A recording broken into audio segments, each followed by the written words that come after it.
Ces 5 sortes de modifications nous maintiennent dans notre égoïsme. On peut donc considérer le yoga comme un processus de nettoyage de notre égoïsme, l'habitude de nous identifier avec ce que nous ne sommes pas. Si par exemple je vous demandais « Qui êtes-vous ?», vous répondriez en général par votre nom, votre profession, votre lieu de résidence ou même par votre lien avec quelqu'un d'autre. Cependant, ces informations ne sont pas des constantes et en effet changent souvent. Ces choses avec lesquelles vous vous identifiez sont oubliées chaque nuit pendant que vous dormez. Pendant le sommeil, vous ne vous souvenez pas de votre nom, de votre profession ou de vos relations, bien que le sens du je demeure. Si vous vous écoutez parler, le mot qui revient le plus souvent est « je », comme « je ne peux pas faire ça »,« j'ai peur »,« je peux faire ceci »,« j'ai fait cela » ou « je pense ». Et ce à quoi nous nous identifions, la fatigue, la crainte, le bonheur, la douleur, la pensée et l'action, change continuellement. Donc laquelle de ces choses êtes-vous?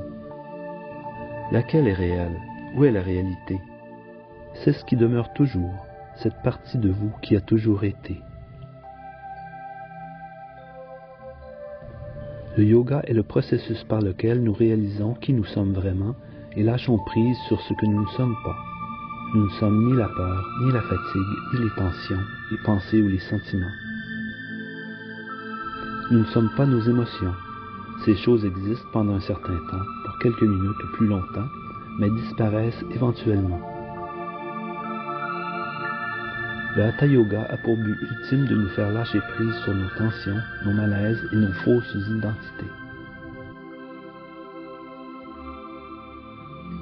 La réalisation du soi survient à chaque fois qu'on est conscient, à chaque fois qu'on est le témoin innocent, sans préjugés. En d'autres termes, lorsque survient l'identification avec le sujet, celui qui voit, et non avec l'objet.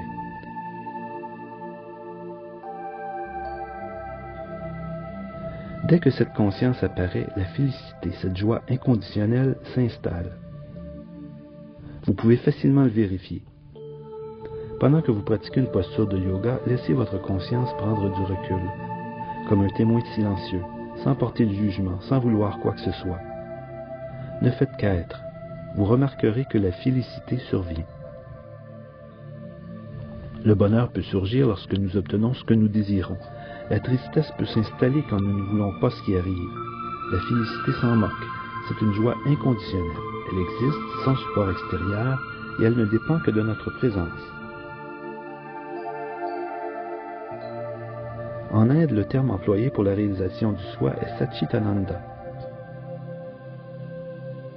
Satchitananda est également une recette en 3 parties pour atteindre la joie dans notre vie. Sat représente l'état d'être absolu. Chit signifie conscience ou présence absolue. Ananda signifie la félicité absolue. Ainsi, si ce que vous êtes réellement est présent, alors la conscience est présente et avec la conscience apparaît la félicité. Patanjali précise que son yoga est le Kriya Yoga, dont les caractéristiques sont la pratique constante, Abhyasa, le détachement, Vairagya, et la dévotion envers le Seigneur, Ishwara Pranidhana.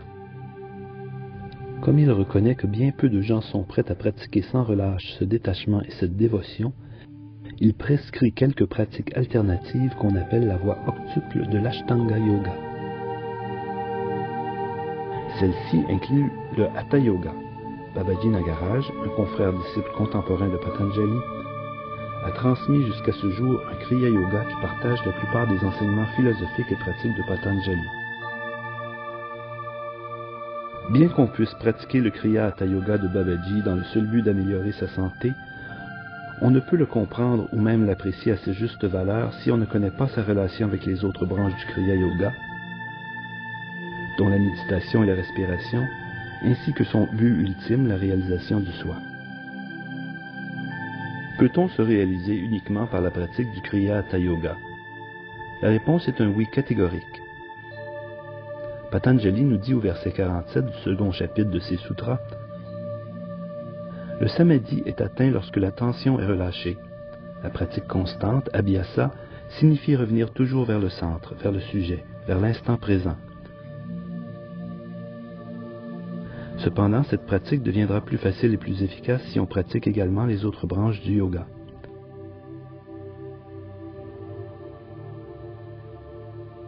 Cette vidéo didactique que vous allez voir sera donc mieux comprise si on considère qu'elle fait partie d'un processus de réalisation de soi.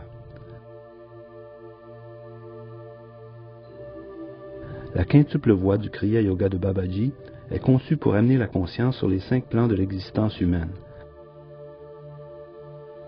Les postures du Kriya Hatha Yoga sur le plan physique, le Kriya Kundalini Pranayam sur le plan vital, le siège des émotions, et le Kriya Dhyana Yoga, la méditation, sur le plan mental. Le Kriya Mantra Yoga sur le plan intellectuel et la Bhakti Yoga sur le plan spirituel. Chacune de ces 5 catégories de Kriya affecte plusieurs niveaux de notre être. Ainsi, chaque fois que vous entendez une instruction comme « Prenez conscience de votre souffle » ou de la circulation de l'énergie, souvenez-vous du but plus profond. Soyez conscient du soi, de cette vivacité intérieure. Réalisez le soi et éveillez-vous à votre plein potentiel à tous les niveaux. Soyez conscient de ce qui est conscient.